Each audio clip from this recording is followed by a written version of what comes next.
I just thought I'd jump in and do another quick little video.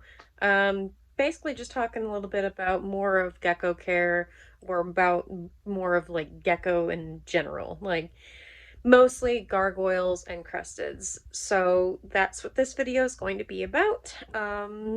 Hopefully you like it, and if you do, go ahead and hit subscribe or, throw a comment and be like, hey, what's up, it's whatever. That type of thing. Alrighty, let's get into the video. Another thing that I think is important to note when you have crested geckos is the temperatures, right? So I talked a lot about like the humidity, things like that. And then we incubate our eggs at room temp. We don't put them on a heat source or anything like that. But I haven't really explained how to keep a crested gecko or a gargoyle gecko. Excuse my mouth, it doesn't know how to talk. So I haven't talked about the temperatures for those. Like once they're hatched and they're out and they're doing their thing, right? Get this. Room temp. Okay, so you don't have to worry about extra heat source. I know that gargoyles tend to kind of be a little bit more tolerant of heat, but that does not mean that they require heat. So like if you were unsure if you're able to monitor them right or make sure that the heat source is far enough away so that they're not getting too hot, or make sure they have a cooler place to like hide if it's too hot. If you don't want to go through all that trouble, and worry about making a mistake with your gecko, you could just do room temp. As long as the temperature isn't dropping below 60, which I would doubt that it would be. Because I have central AC where I live, when it was summertime and we had the AC on, I was a little bit worried about my geckos. So all I had to do was just tape up the ventilation. So then that way it wasn't getting to down here and it could just be at regular normal temps. And it normally kept in the range of like 72, 73 degrees, which is perfectly okay, right? They do slightly better as far as for breeding purposes go if you have them at a slightly higher temp, so like 75, 76-ish. They do tend to want to breed and, lay their eggs a little bit better, and the eggs themselves even incubate a slight bit better, but it doesn't really like matter too much, right? It's just personal preference. But they will survive at a little bit lower temp and they're just a-okay. So that's one of the things that makes them like super interesting and easy to take care of. There's not a lot of other reptiles that are like that, and some are very, very specific on the temps, the humidity, all of that. You have to have a thermostat, kind of like with my leopard geckos. They are like that. I have to make sure that they're at a certain temp. It never drops. It never gets higher than it's supposed to. And I have to have them on a thermostat. And sometimes those can get a little finicky. Like if you buy like the cheaper ones, they can kind of stop working. And then you run the risk of them getting too cold, or maybe it just goes too high, and then you have the problem of like possibly melting your stuff, and that's so scary. But I tend to pay attention to those every time I come down here, which isn't just for misting. It's just every time I come down to my basement, I double check everything, I look at everything, and I make sure everything is functioning the way it's supposed to. And as soon as I notice anything that's not working how it's supposed to, I fix it. But with crested geckos and gargoyle geckos, they are good to go. No heat required, no thermostat. They don't require a UVB light or anything like that. Just their crested gecko diet and bugs with calcium and D3. Easy, super easy. But yeah, so that's one of the things that I love about them. And one of the things that you might have a question about as far as how to take care of them, different like information about geckos in general. That's one of the biggest ones that I always get from people is that. So there's the answer to that one. Yeah. Okay, so the last time I did a video, I talked about lay boxes, incubation mediums, and like basically the care that you need for the eggs. So today I kind of wanted to talk a little bit about what to do, after the baby is hatched, or what I do There's a different method for everyone. This is just my personal preference on what I think works the best for these guys. So in front of us, we've got a little just deli cup. It's like an old lobster soup, I don't know, cup thing that I'm repurposing for my geckos. So what I would do if I saw a baby hatch out of an egg when I came down to check the incubation box, I would grab a little deli cup, kind of similar to this. Doesn't really matter what size necessarily. And then I would add a little bit of lukewarm water. You don't want hot and you don't want extremely cold. Lukewarm is the best. And after the baby's hatched out of the egg, completely out of the egg, never try to pull your baby out of the egg, I take the little baby and I put it in this cup of water. If I had an egg that hatched, I would show you, but unfortunately I forgot to video that last night, or else I could have showed you the steps. But basically, we put them in this water and it rinses off all of that super hatch, the medium that we use to incubate our eggs. So that way they don't ingest it and become impacted. And if you're worried, hey, is the baby going to drown? No. These things are just, it's just amazing. They come fresh out of the egg. They have so much energy, and they're actually able to swim for a decent amount of time directly out of the egg. They're even like a little bit buoyant. Even if like they're not swimming, they do float. So you don't have to worry about your gecko drowning in the water or anything like that. It's just, you know, you're only in there for a few seconds just to make sure all of that super hatch is off of the baby before you place them into their little box. I was going to say they're home forever, but that wouldn't be completely accurate. So I will show you their enclosures. 1 second. So here is a good idea of what an enclosure will look like. So this is one of the babies right here in the corner that hatched out for me yesterday that I really wish I would have gotten a video of. And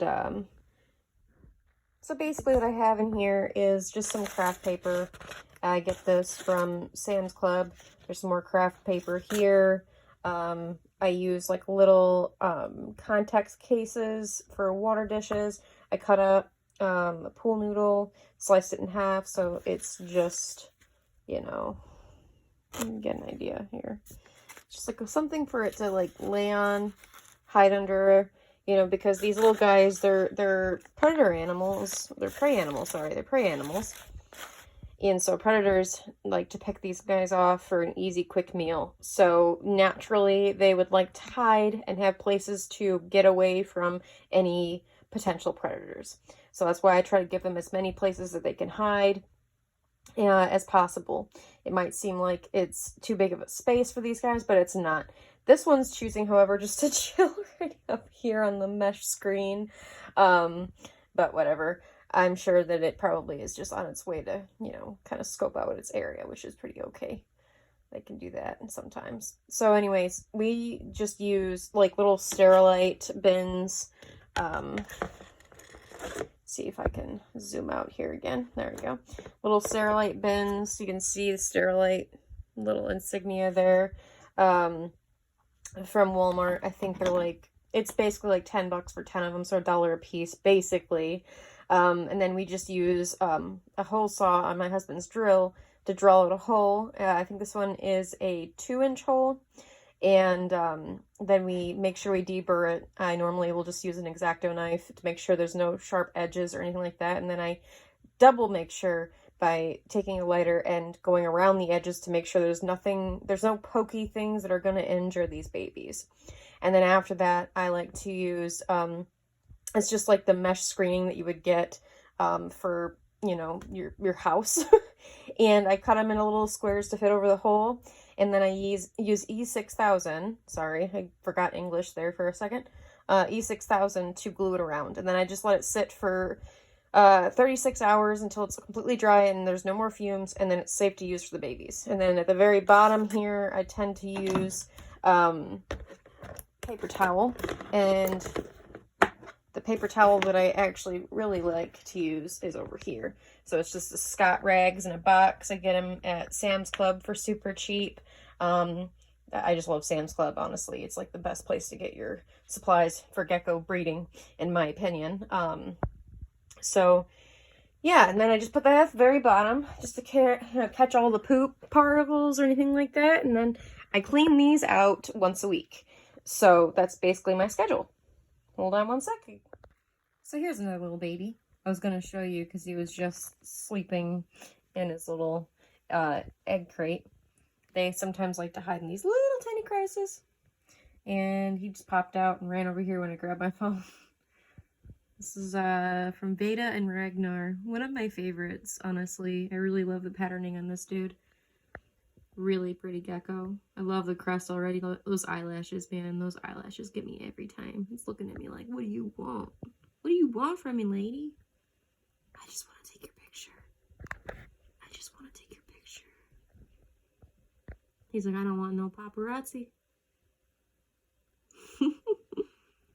Anyway. And he's jumping. So, basically right now I'm just going through them, misting everybody. And getting them ready for the night, you know. They need to have that little bit of a spike of humidity at night and then dry out during the day. So it's that time to mist everyone.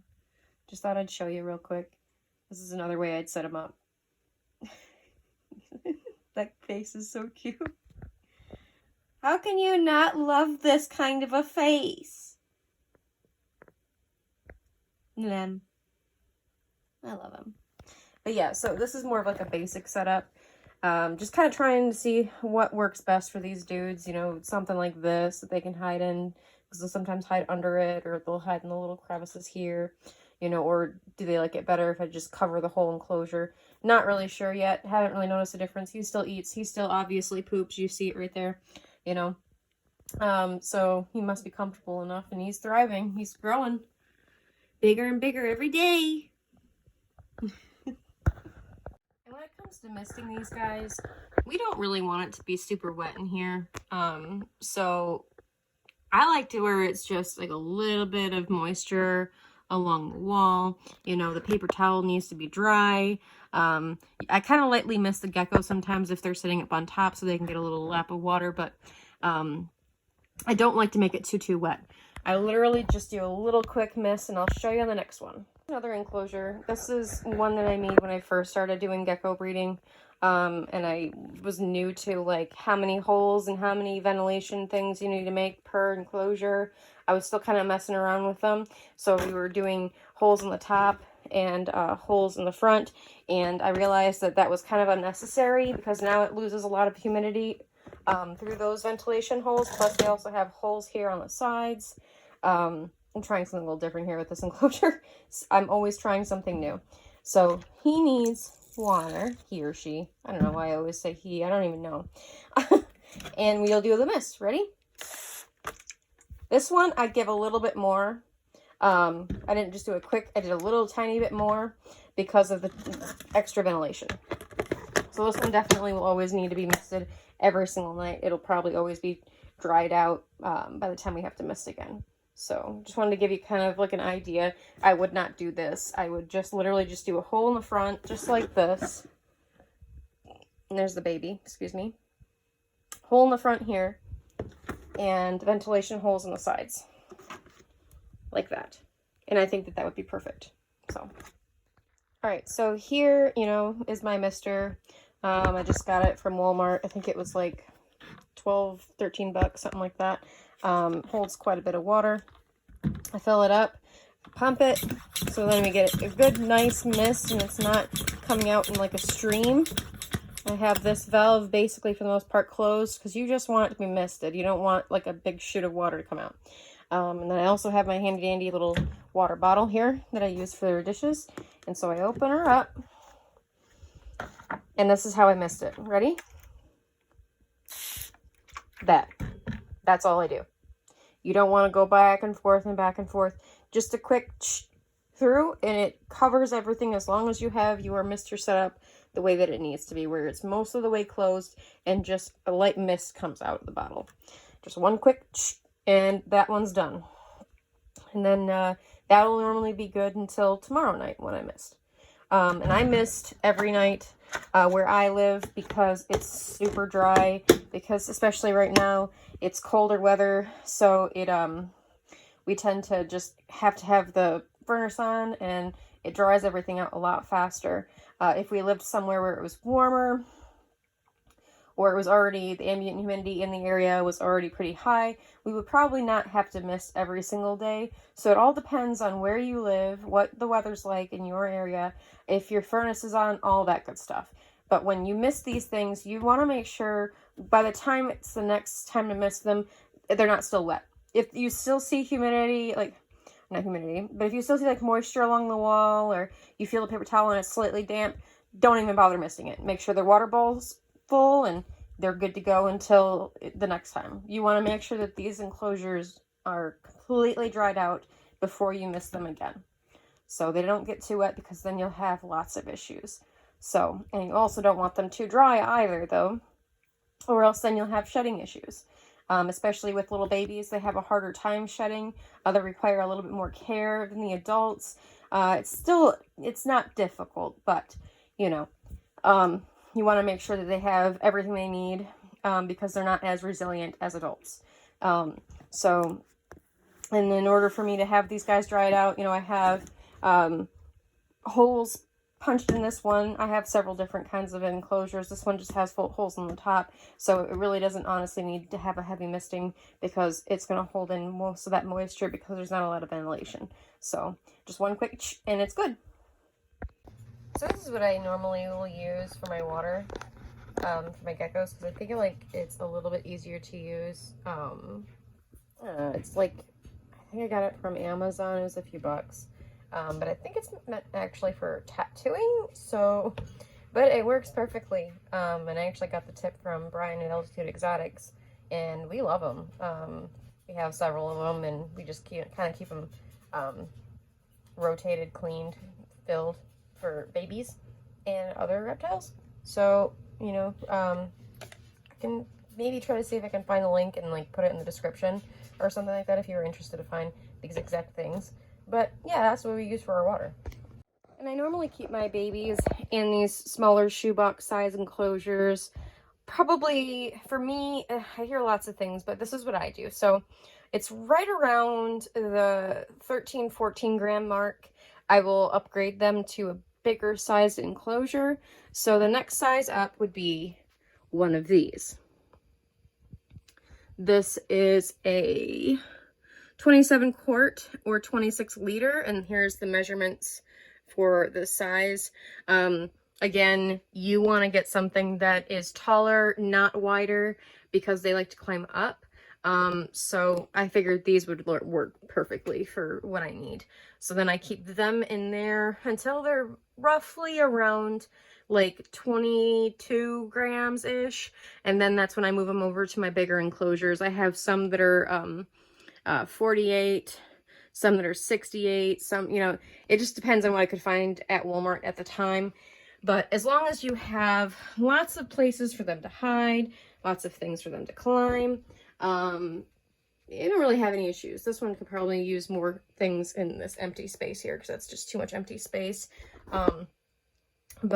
Yeah, so that's when they're adults, then they can be in these ones. But that's not for quite some time. These babies up here and the babies over here have lots of growing to do before they are able to go to the next size enclosure.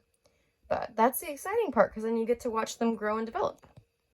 So this is what I use primarily to feed my geckos. I just kind of wanted to give you guys a little bit of a rundown of the process, since today is feeding day anyway. We normally feed our geckos every other day. We just find that that's like the best for breeding and growing, since we have a lot of breeders. We have a lot of babies that we're trying to grow up. We use like a combination of Repashy and Pangea. So primarily today we're going to use mostly Pangea. We kind of like to switch it up because they like variety. You wouldn't want to eat the same thing over and over again every day, neither do they. So yeah, we use the watermelon. They also really like this fig flavored one, the growth and breeding, which I ordered more of that. That's almost gone. And today we're going to use some of the mango super blend from Repashy. So I normally will just grab like a little deli cup that you would use to like normally ship your geckos in as a measurement. So we normally do a 2-to-1. So I will fill this up with the food, add one of these all the way up to the rim to my blender. And then I will take this after that's been dumped in there, and I will add 2 cups of hot, like super hot water. So that way it's easier to like mix it all up, because you don't want to have giant chunks sitting at the bottom of it. So what I normally like to do is start with these guys first, and then I'll end with this one. And we just use the little scoops. I think they come with scoops, or we had scoops. I'm not really sure. But, so I normally will put about 2 of the watermelon, because I really love the watermelon. Like, really love the watermelon. I'll do about 1.5 scoops of the fig.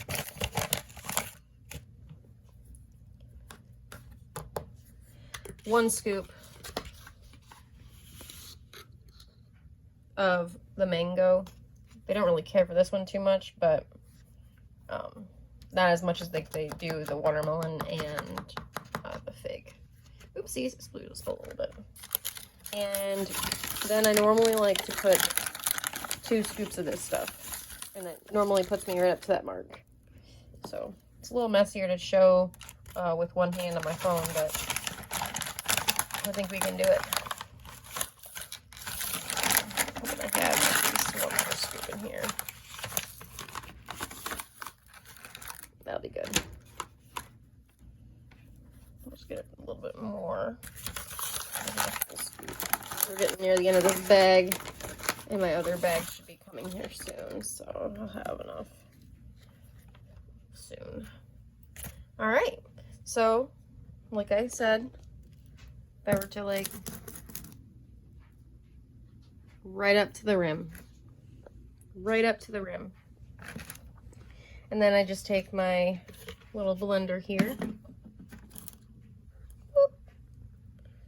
and I try to very carefully dump it in there. So that's how much is in there now. I actually looked at like the measurements. I just use this to gauge it, because it always ends up being enough, so I just don't mess with the formula, you know what I mean?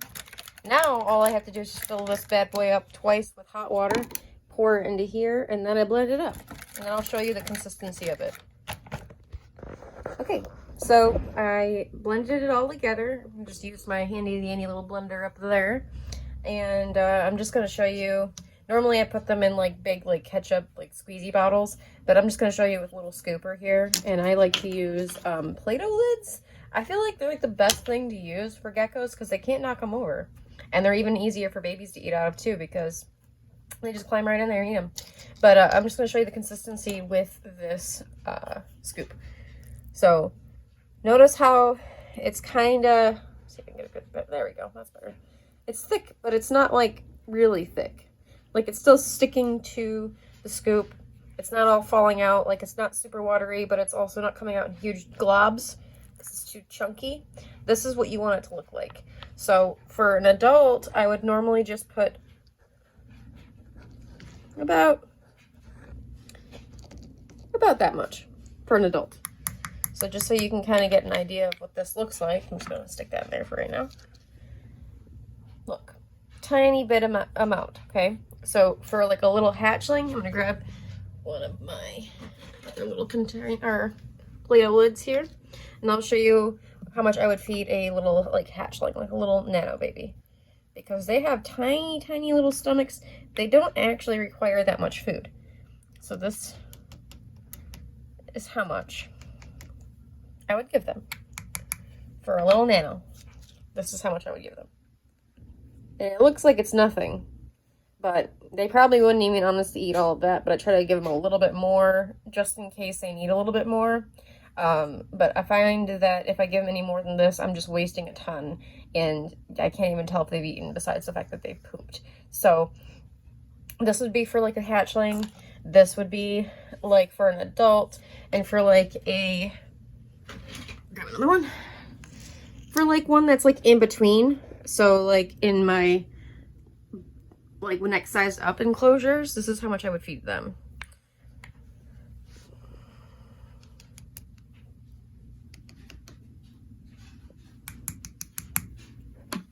this.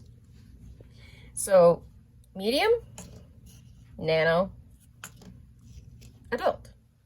And they don't need more than that.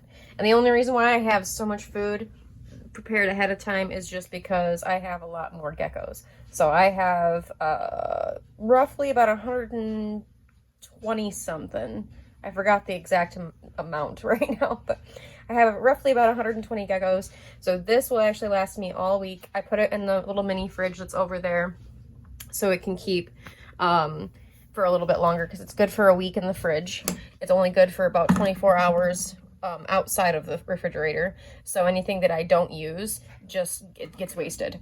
But before I even waste it, like if I have some that it's just not enough to really feed anyone and it's too much of a hassle and I just want to make a whole new fresh container, what I will do is I will feed my roaches the leftovers, and they tend to really love it, and then it gut loads them really well, and so whatever my geckos get is even better, so from the roaches, which I might even show you those later on in a different video.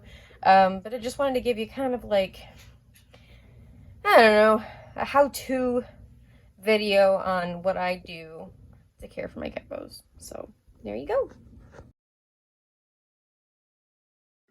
So here's a little video I thought I'd kind of add in here real quick. This was taken quite some time ago, a few months ago or whatnot.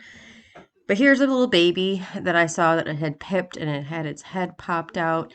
And it was actually a video I'd taken for my daughter because she really wanted to see it hatch. And I knew it was about to because I saw it start to weep. So like when the egg starts having little droplets of, it looks like water, but like fluid on top of the egg, that's a good indicator that they're about to hatch.